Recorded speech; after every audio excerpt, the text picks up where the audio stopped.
Matukog uma. Suroyo natin doon.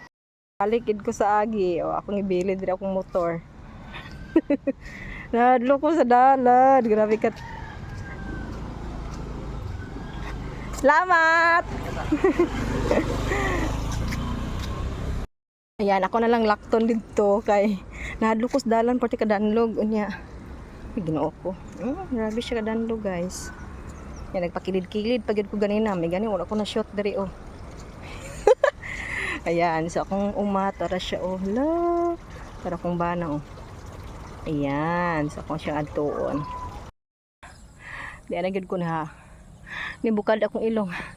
Ayan, ang tawayon sa akong likod. Mao na siya nga mo ang Marguso nga nahagpa sa Baguio.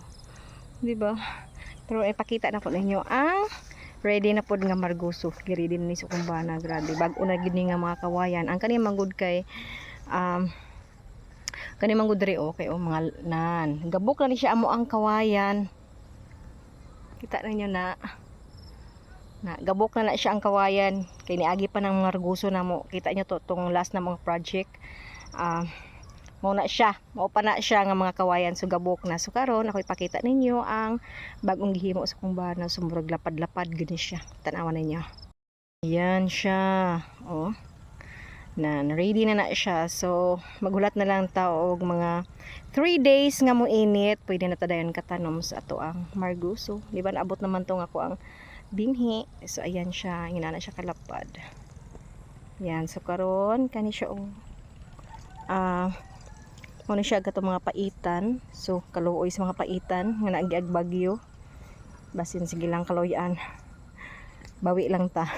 Basin kaloyan pa ni. Karon gitaon ako akong bana. Kinaadri akong bana. Nagready ko no siya og para sa iyahang kamuti. Tanom na siya kamuti. So ako sang tiiron kay basig iyahang kamuti ang gitanom.